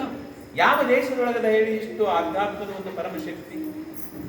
ಏನು ಅವರು ಸಾಹಿತ್ಯ ನಿರ್ಮಾಣ ಮಾಡಿಕೊಟ್ಟಾರಲ್ಲ, ಈ ಯಾವ ದೇಶದೊಳಗೆ ನಿಮಗೆ ಸಿಗ್ತದೆ ಇಷ್ಟು ಸಾಹಿತ್ಯ? ಜಗತ್ತಿನ ಭೂಪಟದೊಳಗೆ ಭಾರತ ಅಂತಂದ್ರೆ ಅದು ಆಧ್ಯಾತ್ಮದ ತವರೂರು. ಮತ್ತೆ ಇಂಥ ಋಷಿಗಳು, ತಪಸ್ವಿಗಳು, ಇಂಥ ಬ್ರಹ್ಮರ್ಷಿಗಳು, ಸಪ್ತರ್ಷಿಗಳು ಇರ್ತಕ್ಕಂಥ ನಾಡಿನೊಳಗೆ ಹುಟ್ಟಿ ನಾವು ಅವರು ನಡೆದಂಥ ಮಾರ್ಗದೊಳಗೆ ನಮ್ಮ ಹೆಜ್ಜೆಗಳನ್ನು ಹಾಕಲಾರ್ದ ಓದಿವಂದ್ರ, ಹಂಗ ಓದಿವಂದ್ರ ಅವ್ರ ನಡೆದ ಹೆಜ್ಜೆಯೊಳಗೆ ನಮ್ಮ ಹೆಜ್ಜೆ ನಾವು ಹಾಕಲಿಲ್ಲ ಅಂತಂದ್ರೆ ಏನಾಗಿತ್ತು ನಮಗೆ ಕರ್ಮ? ಅಕ್ಷಮ್ಯ ಅಪರಾಧ, ಅಕ್ಷಮ್ಯ ಅಪರಾಧ. ಇದು ಏನು ಕ್ಷಮಾ ಮಾಡಕ್ಕಾಗೋದಿಲ್ಲ ಅಂತ ಹೇಳ್ತಾರ ಅವ್ರು. ತಂದೆ ತಾಯಿ ಹಾಕಿಕೊಟ್ಟ ಮಾರ್ಗದೊಳಗೆ ಮಗ ನಡೆದಿದ್ರ, ಸಂಸ್ಕಾರವಂತ ಸಜ್ಜನ ಮನೆತನದ ತಂದೆ ತಾಯಿಗಳು ಹಾಕಿಕೊಟ್ಟಂತ ಮನೆತನದೊಳಗ ಆ ಮಗ ನೀಡಿರಲಿಲ್ಲ ಅಂದ್ರೆ ಹಂಗ ಅವನಿಗೆ ಅವ ಮಾಡಿದಂತದ್ದಕ್ಕ ಕ್ಷಮಾನ ಇಲ್ಲ, ಹೌದಿಲ್ಲ? ಹಾಗ ಋಷಿಗಳು ನಡೆದಂತ ಈ ಭಾರತ ಭೂಮಿಯೊಳಗೆ ನಾವು ಬಂದೇ ಬಂದಾಗ ಋಷಿ ಪರಂಪರೆಯಲ್ಲ ನಮ್ಮ ಜೀವನ ನಡೆಸೋ ಪ್ರಯತ್ನವನ್ನ ಮಾಡಬೇಕು. ಒಂದು ವರ್ತಮಾನವನ್ನ ಪರಮಾಣು ಸಂಧಾನ ಮಾಡ್ತಾ ಅದನ್ನೇ ಸತ್ಯವನ್ನು ಆದ ನಂತರ ತಿಳ್ಕೊಂಡು ಆರಾಮಾಗಿ ಭಗವಂತನ ನಾಮಸ್ಮರಣೆ. ಆವಾಗ ಆ ಭಾವ ಬಂದಾಗ ಏನಾಗ್ತದೆ ಗೊತ್ತನೋ ಅಂತ ಹೇಳ್ತಾನೆ ಕೃಷ್ಣ ಪರಮಾತ್ಮ. ಮತ್ತೆ ಯಾವಾನಾರ್ಥೋದಪಾನ ಸರ್ವತಃ ಸಂಪ್ಲುತೋದಕೆ ತಾವಾನ್ ಸರ್ವೇಷು ವೇದೇಶು ಬ್ರಾಹ್ಮಣಶ್ಚ ವಿಜಾನತಃ. ನೋಡಿ ಹೆಂಗೆ ಅಂತ ಆ ವರ್ತಮಾನದ ಸತ್ಯವನ್ನು ಅರ್ಥಂತ ಒಬ್ಬ ಜ್ಞಾನಿ ಹೆಂಗದು ಉಪಮೆ ಕೊಡ್ತಾನೆ ಭಗವಂತ. ಸುತ್ತೆಲ್ಲ ಸ್ವಚ್ಛವಾಗಿರ್ತಕ್ಕಂತಹ ತಿಳಿಯಾಗಿರ್ತಕ್ಕಂತಹ ನದಿ ಪ್ರವಾಹರಿಯಾಗತ್ತದೆ. ಇಷ್ಟೆಲ್ಲ ಇರುವಾಗ ಅವ ಒಂದು ಗಿಂಡಿ ನೀರಿಗೆ ಬಾವಿ ತೋಡ್ತಾನೆ? ತೋಡ್ತಾನ? ಇಲ್ಲ. ಹಾಗ ತನ್ನ ಅಂತರಂಗದೊಳಗ ಒಂದು ಆ ಎಲ್ಲದಕ್ಕಿಂತ ಶ್ರೇಷ್ಠವಾಗಿರ್ತಕ್ಕಂಥ ನಿರ್ವಿಷಯ ಆನಂದದ, ನಿರತಶಯದ ಆನಂದ ತುಂಬಿ ತುಳುಕುವಾಗ ಅವ ಹೊರಗಿರುವಂತ ಈ ಶಬ್ದ, ಸ್ಪರ್ಶ, ರಸ, ರೂಪ, ಗಂಧ ಅನ್ನುವಂಥ ವಿಷಯಗಳ ಸಂಬಂಧಿತವಾಗಿರ್ತಕ್ಕಂಥ ವಿಷಯ ವಸ್ತುಕ್ಕೆ ಬೆನ್ನತ್ತಾನೇನು? ಇಲ್ಲ. ಯಾವಾನಾರ್ಥ ಉದಪಾನ, ಯಾವಾಗ ಎಲ್ಲಾ ಕಡೆ ತಿಳಿ ನೀರು ತುಂಬಿ ಹರಿಯಾಗುತ್ತೆ. ತಾವಾನ್ ಸರ್ವೇಷು ವೇದೇಶು ಬ್ರಾಹ್ಮಣಶ್ಯ ವಿಜಾನತ. ಅಂಥವ ತನ್ನ ಅಂತರಂಗದೊಳಗಿರುವಂಥ ಆನಂದವನ್ನು ಅನುಭವಿಸ್ತಾನವ. ಹೆಂಗ ಅನುಭವಿಸ್ತಾನ? ಭಜನೆ ಮಾಡ್ತಾ ಮಾಡ್ತಾ, ಜಪ ಮಾಡ್ತಾ ಮಾಡ್ತಾ, ತಪಸ್ಸು ಮಾಡ್ತಾ ಮಾಡ್ತಾ, ಧ್ಯಾನವನ್ನ ಮಾಡ್ತಾ ಮಾಡ್ತಾ, ನಿರಾವರಣ ನಿಸ್ಸಮಾಧಿಯನ್ನ ಬಂದಿ ಮಾಡ್ತಾನ, ಅದನ್ನು ಅನುಭವಿಸ್ತಾನ. ಆ ಸಮಾಧಿಯ ಸ್ಥಿತಿಯನ್ನು ಮುಟ್ಟಿ ರಾಘವೇಂದ್ರ ಸ್ವಾಮಿಗಳು ಸುಮ್ಮನೆ ಆ ಸಮಾಧಿ ಸ್ಥಿತಿಯನ್ನು ಮುಟ್ಟಿದ್ರೆ ಜೀವಂತ ಆಯ್ತು. ಅದು ನಿರಾವರಣ ನಿಸ್ಸಮಾಧಿ ಸ್ಥಿತಿ, ಅದು ತೂರ್ಯಾತೀತ ಅವಸ್ಥೆ, 5ನೇ ಅವಸ್ಥೆ. ಯತಿವರ್ಯರು ಆ ಸ್ಥಿತಿ ಮುಟ್ಟಿದ್ರಲ್ಲ, ಸುಮ್ಮನೆ ಮುಟ್ಟೆ ಆದವರು ತಮ್ಮ ಅಂತರಂಗದೊಳಗನ್ನು ಕಂಡುಕೊಂಡ್ರಿ. ಅವರು ಹೊರಗಿನ ನೋಡ್ಲಿಲ್ಲ, ಸರಸ್ವತಿ ಬೆನ್ನತ್ತಿದ್ರು ನೋಡ್ಲಿಲ್ಲ, ಮಗನ ಬಗ್ಗೆನೂ ಇಲ್ಲ, ಏನು ಒಳಗಿರುವಂಥ ಆನಂದವನ್ನ ಅನುಭವಿಸಿ ಸರ್ವೇ ಜನ ಸುಖಿನೋ ಭವಂತು ಸರ್ವೇ ಸಂತು ನಿರಾಮಯ ಸರ್ವೇ ಭದ್ರಾಣಿ ಪಶ್ಯಂತು ಮಾ ಕಶ್ಚಿತ್ ದುಃಖಮಾಗ್ತದೆ. ಎಲ್ಲರೂ ಆನಂದದಿಂದ ಇರಲಿಲ್ಲಪ್ಪ. ಅವ್ರದ್ದು ಏನು ಕಷ್ಟ ಅದಾವ ಅವ್ರು ಪ್ರಾರ್ಥನೆ ಮಾಡಿಕೊಂಡ್ರೆ ಅದನ್ನು ನಿವಾರಣೆ ಮಾಡ್ತೇನೆ ಅನ್ನುವಂಥ ಸಂಕಲ್ಪವನ್ನು ಇಟ್ಟುಕೊಂಡು ನಿರಾವರಣ ನಿಸ್ಸಮಾಧಿಯೊಳಗೆ ಎಷ್ಟು ಮಂದಿ ಇಲ್ಲ ಅಂತಹ ಜ್ಞಾನೇಶ್ವರ ಮಹಾರಾಜ, ಅಕ್ಕಮಾದೇವಿ, ಒಬ್ಬರ ಇಬ್ಬರ ನಾವು ನೆನಪು ಮಾಡಿಕೊಂಡ ಸಾಕಷ್ಟು ಜನ. ಹಂಗಾದ್ರೆ ಐತಲ್ಲ, ಆ ಸತ್ಯ ಐತಲ್ಲ, ನಮ್ಮ ಅಂತರಂಗದೊಳಗೆ ಆ ಪರಮಾನಂದ ಐತಲ್ಲ, ಪರಮಶಾಂತಿ ಐತಲ್ಲ. ಹೊರಗಿಲ್ಲ, ಒಳಗದ. ಒಳಗೆ ಕಂಡೆ ಅಂದ್ರೆ ಹೊರಗೆ ಕಾಣ್ತದೆ. ಒಳಗೆ ನೀನು ಆ ಸತ್ಯವನ್ನು ಅರಿತಂದ್ರೆ ಹೊರಗೆ ಅವಾಗ ಈಶಾವಾಸ್ಯಮಿದಂ ಸರ್ವಂ ಸರ್ವಂ ಸರ್ವಂ ಕಲಿಯುದಂ ಬ್ರಹ್ಮ. ನಿನ್ನ ಒಳಗೆ ಬ್ರಹ್ಮತ್ವವನ್ನು, ನಿನ್ನ ಒಳಗೆ ಈಶತ್ವವನ್ನು ಕಂಡಿದ್ದಂದ್ರೆ ಹೊರಗದು ಅದೇ ಕಾಣ್ತದೆ. ನನ್ನೊಳಗೆ ಮೊದಲು ಕಂಡಿಲ್ಲ ಅಂದ್ರೆ ಹೊರಗೆ ಕಾಣುವುದೆಲ್ಲ ವಿಷಮ ಕಾಣ್ತದೆ. ಲಿಂಗ ಭೇದ ಕಾಣ್ತದೆ, ಜಾತಿ ಭೇದ ಕಾಣ್ತದೆ, ವರ್ಣ ಭೇದ ಕಾಣ್ತದೆ, ಐಶ್ವರ್ಯ ಭೇದ ಕಾಣ್ತದೆ. ಭೇದದಿಂದ ದುಃಖ ಆಗ್ತದೆ. ಭೇದ ಅಜ್ಞಾನದ ಒಂದು ಪರಮೋನ್ನತ ಸ್ಥಿತಿ. ಅದು ಆ ಅಜ್ಞಾನದಿಂದ ಭೇದ ಆಗ್ತದೆ. ಭೇದ ಆತಂದ್ರೆ ಪ್ರತಿಕೂಲ ಅನುಕೂಲ. ನಾವು ಬ್ಯಾರೆ ಬ್ಯಾರೆ ನೋಡಿದ್ವಿ ಅಂದ್ರೆ ನಮಗೆ ಒಂದು ಚಲೋ ಒಂದು ಕೆಟ್ಟ, ಹೌದಿಲ್ಲ? ಇವರು ಬೇಕಾದವರು, ಅವ್ರು ಬ್ಯಾಡಾದವರು. ಭೇದದಿಂದ ಬಂದದ ನಮಗೆ. ಯಾವಾಗ ಈ ಪ್ರತಿಕೂಲ ಅನುಕೂಲ ಭಾವ ಬರ್ತದೆ ಭೇದ ವೃತ್ತಿಯಿಂದ, ಅವಾಗ ಪಾಪ ಪುಣ್ಯಗಳು ಚಾಲು, ಕರ್ಮಗಳು ಚಾಲು. ಬೇಕಾದವರಿಗೆ ಪುಣ್ಯ ಮಾಡೋದು, ಬ್ಯಾಡಾದವ್ರ ಜೊತೆ ಪಾಪ ಕರ್ಮಗಳನ್ನು ಮಾಡಕ್ ಚಾಲು ಆಗ. ಪಾಪ ಪುಣ್ಯಗಳ ಕರ್ಮಗಳು ಚಾಲು ಆಗ. ಪಾಪ ಪುಣ್ಯ ಕರ್ಮಗಳಿಂದ ಸುಖ ದುಃಖ. ಪುಣ್ಯ ಮಾಡಿದರೆ ಸುಖ ಅನುಭವಿಸ್ಬೇಕು, ಪಾಪ ಮಾಡಿದರೆ ದುಃಖ ಅನುಭವಿಸ್ಬೇಕು. ಆ ಸುಖ ದುಃಖಗಳು ಪ್ರಾರಂಭ. ಸುಖ ದುಃಖಗಳನ್ನ ಅನುಭವಿಸುವ ಸಲುವಾಗಿ ಜನನ ಮರಣಗಳು ಏನು ಬಂತು? ಸುಖ ದುಃಖವನ್ನು ಅನುಭವಿಸುವ ಸಲುವಾಗ. ಯಾಕ? ವಿಷಯ ವಾಸನ ಉಳಿತಲ್ಲೇ. ಜೀವಾತ್ಮದೊಳಗೆ ವಾಸನ ಗಟ್ಟಿಯಾಗಿ ಉಳಿತು. ಅದೇ ವಾಸನವನ್ನು ಇಟ್ಕೊಂಡು ಈ ಶರೀರವನ್ನು ಬಿಟ್ಟಿವಿ. ಶರೀರ ಏನೋ ಹೋಯ್ತು ಕರೆ, ಆದ್ರೆ ಮುಂದೆ ಬಂತಲ್ಲ ಇದು ಜೀವಾತ್ಮ. ಅದ್ರದ್ದು ಶರೀರದ ಪ್ರಾರಬ್ಧದ ಅಂಗಿ ಹರಿತ, ಅಂಗಿ ಕಳೆದೋಗಿ ಅದ್ರದ್ದು ಇನ್ನೂ ವಾಸನ ಉಳಿದಿತ್ತು, ಮತ್ತೊಂದು ಅಂಗಿ ಬಂದು ಹಿಂಗ ಬಂದಂತಿದ್ದು ವಾಸನ ಇಟ್ಕೊಂಡ. ಅದನ್ನು ಕೃಷ್ಣ ಪರಮಾತ್ಮ ಹೇಳ್ತಾನ, ವಾಸಾಂಶಿ ಜೀರ್ಣಾನಿ ಯಥಾ ವಿಹಾಯ ನವಾಣಿ ಗೃಹಾತಿ ನರೋಪರಾಣಿ ತಥಾ ಶರೀರಾಣಿ ವಿಹಾಯ ಜೀರ್ಣಾನ್ ಅನನ್ಯಾನಿ ಸಂಯಾತಿ ನವಾಣಿ ದೇಹಿ. ಅನನ್ಯಾನಿ ಸಂಯಾತಿ ನವಾಣಿ ದೇಹಿ. ಈ ಹೊಸ ಹೊಸ ಹೊಸ ದೇಹಗಳನ್ನು ಧರಿಸಿದ. ವಾಸಾಂಶಿ ಜೀರ್ಣಾಣಿ ಯಥಾವಿಹಾಯ. ಯಾವ ಒಂದು ಬಟ್ಟಿ ಬಳಸಿ ಬಳಸಿ ಅದು ಏನಾಗಿರ್ತದಪ್ಪ ಅಂದ್ರೆ ಜೀರ್ಣ ಆಗಿರ್ತದ. ಅಂತದನ್ನ ಆ ಬಟ್ಟಿಯನ್ನು ತೆಗೆದು ಹೆಂಗ ಹೊಸ ಬಟ್ಟೆ ಅಂಗಿ ಹಾಕೊಂತೀವಿ, ಹಂಗೆ ಜೀವಾತ್ಮ ವಾಸನ ಗಟ್ಟಿಯಾಗಿ ಇಟ್ಕೊಂಡಿರೋದ್ರಿಂದ ಈ ಅನಂತ ಜನ್ಮಗಳ ಜೀವಗಳನ್ನ ದೇಹಗಳನ್ನು ಧಾರಣ ಮಾಡಿ ಮಾಡಿ ಅದು ಮತ್ತೆ ಹೊಸಾದನ್ನ ಹಾಕೊಂತ ಬಂದದ್ದು. ನವಾಣಿ ದೇಹಿ. ನೋಡ್ರಿ ಎಷ್ಟು ಮಾಡ್ಯಾವ್ರಿ ಅಂತಂದ್ರೆ ಅನಂತ ದೇಹಗಳನ್ನ ಧರಣಿಯೆಲ್ಲವನ್ನು ಸನ್ನಿಸಿ ಧೂಳಿ ಮಾಡಲ್ ಆ ಪರಮಾಣುಗಳ ಅಣಿತಿನಿತು ದೇಹವನ್ನು ಧರಿಸಿ ಒಂದೊಂದು ಜೀವರ ಬಸರಳು ಬಂದು ಮರಳಿ ನೀನತ್ತ ತಿರುಗದಂತೆ ವಿರಚಿಸಿಕೋ. ಸುಮ್ಮನೆ ಕಾಲವನ್ನು ಕಳೆದು ಸಾವುದು ಉಚಿತವೇ. ನೀ ಎಷ್ಟು ಹುಟ್ಟಿ ಎಷ್ಟು ಸತ್ತಿ ಗೊತ್ತೇನು? ಈ ಧರಣಿಯನ್ನ ಪುಡಿ ಮಾಡಿದ್ರೆ, ಪುಡಿ ಮಾಡಿದ್ರೆ ಧೂಳಿ ಕಣಗಳು ಎಷ್ಟು ತಕ್ಕವಲ್ರಿ ಅವ ಅಷ್ಟು ಸಲ ದೇಹ ಧಾರಣ ಆಗೈತಂತೀರಿ ಜೀವಾತ್ಮ. ಲೆಕ್ಕ ಹಾಕ್ರಿ ಏನ ಎಷ್ಟು ಇರ್ಬೇಕಂತ. ಧರಣಿ ಎಲ್ಲವನ್ನು ಸನ್ನೈಸಿ ಧೂಳಿ ಮಾಡಲು ಆ ಪರಮಾಣುಗಳು ಅಣಿತಿನಿತು ದೇಹವನ್ನು ಧರಿಸಿ. ಭಗವದ್ಗೀತೆ ಆ ಶ್ಲೋಕಕ್ಕೂ ಈ ಮಾತಿಗೂ ನಿಜಗುಂಡ್ರದ್ದು ಇದಕ್ಕೂ ಸಾಮ್ಯತೆ ಹೋಗಿ. ಅದಂತೂ ಅಷ್ಟು ಮಾಡಿ ಈಗಿಂದ ಹುಟ್ಟಂಗಿ ಹುಟ್ಟಿದ ಕುಲೆ ಒಂದು ಅಂಗಿ ಹಾಕಿರೆ ಹಳೆಯಲ್ಲಿ ಯಾರ ತೊಟ್ಟಿದ್ದು ಆ ಹುಟ್ಟಂಗಿಯಿಂದ ಹಿಡ್ಕೊಂಡು ಈಗ ತೊಟ್ಟಂಗಿ ತನಕ ಎಷ್ಟು ಅಂಗಿ ಬದಲೇ ಆಗೋ ನನಗಂತೂ ಗೊತ್ತಿಲ್ಲ. ನಿಮಗ್ ಗೊತ್ತಿದ್ರೆ ಹೇಳುತ್ತೆ. ಇದು ಎಷ್ಟನೇ ಅಂಗಿ ಅನ್ನೋದು ನನಗೆ ಗೊತ್ತಿಲ್ಲ. ಹುಟ್ಟಂಗಿ ಹಾಕೊಂಡಾಗಿಂದ ಹಿಡ್ಕೊಂಡು ತೊಟ್ಟಂಗಿ ತನ ಈಗಿಂದನ ಗೊತ್ತಿಲ್ಲ ಅಂದ್ರೆ ಇನ್ನು ಅನಂತ ಜನ್ಮ ಹೇಳಿದರು ಅವರು ಜ್ಞಾನಿಗಳು. ಅಷ್ಟೆಲ್ಲ ಜನ್ಮ ಧಾರಣ ಮಾಡ್ಕೊಂಡು ಬಂದಿಪ್ಪ, ಬಿಡೋದು ನಿನ್ನ. ಅದನ್ನು ಬಿಟ್ಟು ನೀನು ನಿರ್ಯೋಗ ಕ್ಷೇಮಾತ್ಮವ, ನನ್ನ ಇದರೊಳಗ ನೀನು ಏನು ವರ್ಷ ಈ ಸೂತ್ರವನ್ನು ಗುರುವರ್ಯರು ನನ್ನೆಲ್ಲ ಬಳಗಕ್ಕೆ ಮಾಡಕತ್ತಾರಲ್ಲ, ಇದಕ್ಕಿಂತ ಏನು ದೊಡ್ಡದಿದೆ? ಹಾಂ, ಇಷ್ಟು ಭಜನೆ, ಸತ್ಯನಾರಾಯಣ ನಿರಂತರ ಸತ್ಸಂಗ, ಹೌದಿಲ್ಲೋ ಹೇಳಿ ಆ ಗುರು ಕಾರ್ಯ. ಇದಕ್ಕೆ ಇದು ಗುರುವಿನ ಕೃಪೆ ಅಂದ್ರೆ ಇದು. ಅದಕ್ಕೆ ಮಂತ್ರ ಮೂಲಂ ಗುರುವಾಕ್ಯಂ, ಪೂಜಾ ಮೂಲಂ ಗುರುಪಾದಂ, ಧ್ಯಾನ ಮೂಲಂ ಗುರುಮೂರ್ತಿಂ, ಮತ್ತೇನು ಮುಕ್ತಿರ್ ಮೂಲಂ ಗುರು ಕೃಪಾ.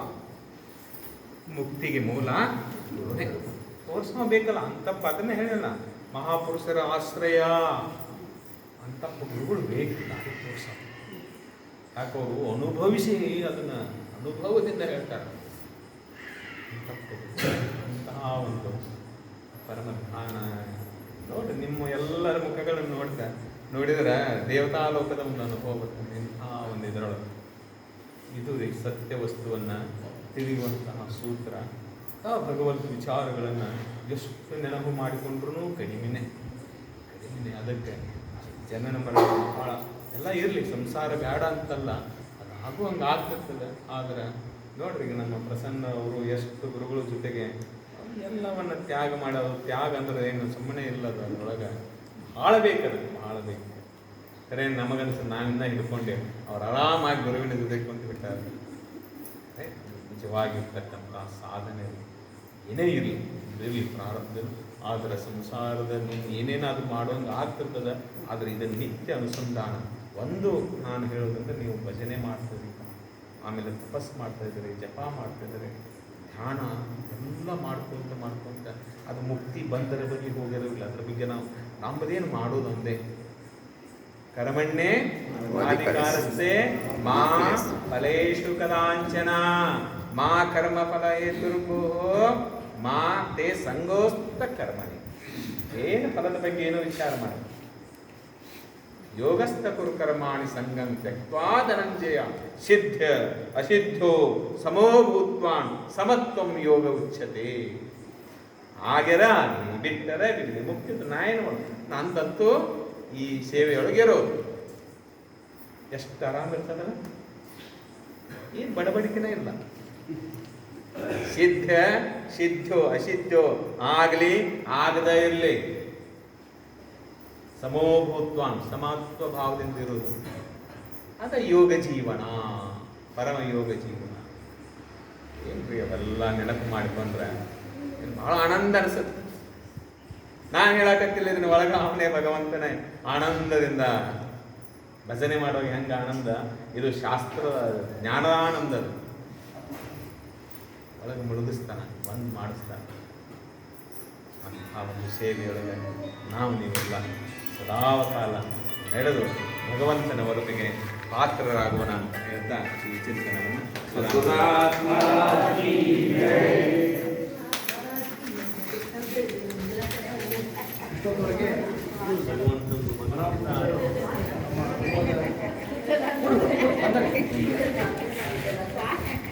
ಇದ್ರೊಳಗೆ ನಾನು ಶ್ರಾವಣ ಮಾಸದಾಗ ಅಂಗನನ್ನ ಸತ್ಸಾಗಿದ್ದಾಗ ಪ್ರಯತ್ನ ಮಾಡಿದ್ದಾರೆ.